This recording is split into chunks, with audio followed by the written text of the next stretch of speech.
നമസ്കാരം.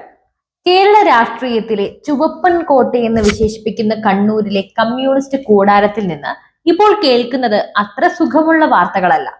ഒരു കാലത്ത് ഒറ്റക്കെട്ടായി ഉരുക്കുപോലെ ഉറച്ചു നിന്ന ആ പ്രസ്ഥാനത്തിന്റെ അകത്തളങ്ങളിൽ ഇന്ന് വിഭാഗീയതയുടെയും ചതിയുടെയും കഥകളാണ്. CPM-ന്റെ അമരക്കാരൻ സംസ്ഥാന സെക്രട്ടറി MV ഗോവിന്ദനെതിരെ പാർട്ടിക്കുള്ളിൽ നിന്ന് തന്നെ ഒരു പടയൊരുക്കം ആരംഭിച്ചു. കണ്ണൂരിലെ കമ്മ്യൂണിസ്റ്റ് കൂട്ടം പതിയെ ചിന്നിച്ചിതറുകയാണോ? പാർട്ടിയുടെ ചരിത്രത്തിലെ ഏറ്റവും വലിയ ഉൾപാർട്ടി പോരാട്ടത്തിനാണോ കേരളം സാക്ഷ്യം വഹിക്കാൻ പോകുന്നത്? നമുക്ക് പരിശോധിക്കാം. ഈ കഥയിലെ കേന്ദ്രബിന്ദു ഒരു പരാതിയാണ്. ചെന്നൈ ആസ്ഥാനമായുള്ള മുഹമ്മദ് ഷർഷാദ് എന്ന വ്യവസായി CPM പോളിറ്റ് ബ്യൂറോയ്ക്ക്, അതായത് പാർട്ടിയുടെ പരമോന്നത നേതൃത്വത്തിന് നൽകിയ ഒരു അതീവ രഹസ്യ സ്വഭാവമുള്ള പരാതി. പാർട്ടിയിലെ ചില ഉന്നത നേതാക്കൾക്കും ഇപ്പോഴത്തെ മന്ത്രിമാർക്കുമെതിരെ ഗുരുതരമായ സാമ്പത്തിക ആരോപണങ്ങൾ ഉന്നയിക്കുന്നതായിരുന്നു ആ കത്ത്. ലണ്ടൻ മലയാളിയായ രാജേഷ് കൃഷ്ണ എന്നയാൾ നേതാക്കളുടെ അക്കൗണ്ടുകളിലേക്ക് പണം എത്തി എന്നതടക്കമുള്ള ഞെട്ടിക്കുന്ന വിവരങ്ങൾ ആ കത്തിലുണ്ടായിരുന്നു. ഇവിടെയാണ് കഥയുടെ ഒന്നാമത്തെ ട്വിസ്റ്റ്. പോളിറ്റ് ബ്യൂറോയുടെ മേശപ്പുറത്ത് മാത്രം എത്തേണ്ട ഈ പരാതി എങ്ങനെയാണ് പുറം ലോകം കണ്ടത്? അതും വെറുതെ ഒരു പത്രവാർത്തയായിട്ടല്ല, ഡൽഹി ഹൈക്കോടതിയിലെ ഒരു മാനനഷ്ട കേസിന്റെ ഭാഗമായി. ആർക്കെതിരെയാണോ ഷർഷാദ് പരാതി നൽകിയത്, അതേ രാജേഷ് കൃഷ്ണ തന്നെ നൽകിയ ഒരു കേസിന്റെ രേഖയായി ഈ പരാതി മാറി. പാർട്ടിക്ക് മാത്രം അറിയാവുന്ന രഹസ്യം ആരോപണ വിധേയന്റെ കയ്യിൽ എങ്ങനെ എത്തി? ഇത് CPM-നെ അക്ഷരാർത്ഥത്തിൽ ഞെട്ടിച്ചു. ഇതോടെ സംശയത്തിന്റെ സൂചി മുനകൾ പലരിലേക്കും നീണ്ടു. പരാതിക്കാരനായ ഷർഷാദ് തന്നെ ഇപ്പോൾ ഒരു പുതിയ ആരോപണവുമായി രംഗത്തെത്തി.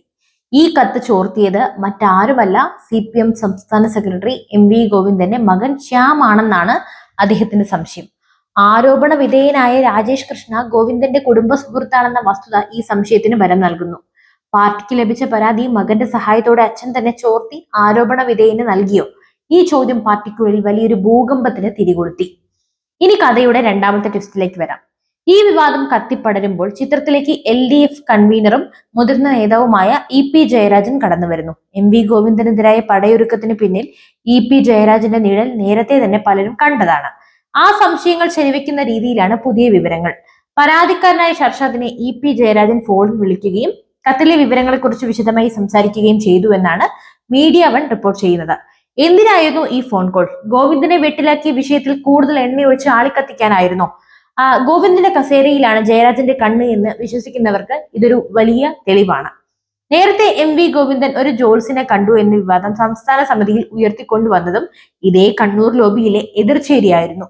ഇപ്പോൾ അതിനേക്കാൾ വലിയൊരു ആയുധമാണ് അവർക്ക് കിട്ടിയിരിക്കുന്നത്. ഇത് വെറും ഒരു കത്ത് ചോർച്ചയല്ല, അതിനപ്പുറം പാർട്ടിയിലെ ഉന്നതർ ഉൾപ്പെട്ടുവെന്ന് പറയുന്ന കോടികളുടെ സാമ്പത്തിക ഇടപാടുകളുടെ കഥകൾ കൂടിയാണ് ഇതിന് പിന്നിലുള്ളത്. സർക്കാർ നടപ്പിലാക്കിയ ചില തീരദേശ പദ്ധതികൾ പോലും വിദേശത്തെ കടലാസ് കമ്പനികളുടെ പങ്കും സാമ്പത്തിക തട്ടിപ്പ് നടന്നതായി പരാതിയിൽ പറയുന്നുണ്ട്. ഈ വിവരങ്ങൾ പുറത്തു വന്നാൽ അത് പാർട്ടിയെയും സർക്കാരിനെയും ഒരുപോലെ പിടിച്ചുലയ്ക്കും. അപ്പോൾ എന്താണ് സംഭവിക്കുന്നത്? കണ്ണൂർ CPM-ൽ ഒരു വലിയ അധികാര വടംവലി നടക്കുകയാണ്. ഒരു വശത്ത് പാർട്ടിയുടെ അമരക്കാരനായ MV ഗോവിന്ദൻ, മറുവശത്ത് അവസരത്തിനായി കാത്തു നിൽക്കുന്ന കരുക്കൾ നീക്കുന്ന ജയരാജന്റെ നേതൃത്വത്തിലുള്ള വിഭാഗം. ഈ പോരാട്ടത്തിൽ പാർട്ടി രഹസ്യങ്ങളും അതുപോലെ തന്നെ തത്വങ്ങളും ബലി കഴിക്കപ്പെടുന്നു.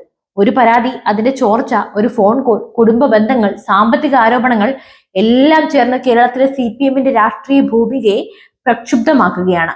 പോളിറ്റ് ബ്യൂറോ അംഗം MA ബേബി അടക്കമുള്ള കേന്ദ്ര നേതാക്കൾ കടുത്ത അതൃപ്തിയിലാണ്. പാർട്ടിയുടെ അച്ചടക്കവും കെട്ടുറപ്പും ചോദ്യം ചെയ്യപ്പെടുന്ന ഈ സംഭവത്തിൽ വിശദമായ അന്വേഷണം നടന്നേക്കും.